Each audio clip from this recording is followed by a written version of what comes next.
Մարզերում, գյուղերում երիտասարդների հետ մեր հանդիպումների ժամանակ ամենամտահոգիչ հարցը Պաշտպանության նախարարության վերջերս ընդունած որոշումն է պարտադիր զինվորական ծառայության ժամկետը 24 ամսից 18 ամիս դարձնելու մասին։ Մարդիկ իրավամբ անհանգստացած են եւ դա շատ բնական է։ Բայց ես վստահ եմ, անհանգստանալ պետք է ոչ թե կրճատված ամիսների թվով, այլ ծառայության բովանդակությամբ, բանակի որակով եւ նրա առաջ դրված իրական խնդիրներով։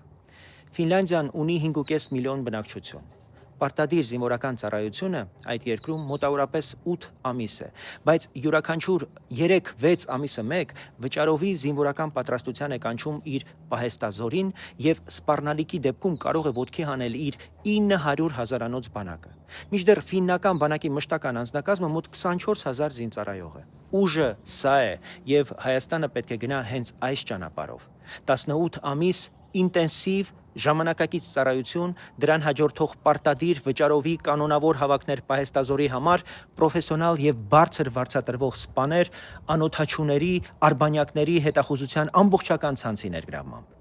Երբ հակառակորդը գիտի, որ առաջին կրակոցը բերում է տեխնոլոգիական, արագ մոբիլիզացվող բանակի պատասխան հարվածը, նա այդ կրակոցը պարզապես չի անում։ Սա է խաղաղության իրական երաշխիքը, ոչ թե օրացույցի թվերը կամ մերկապարանոց հայտարարությունները։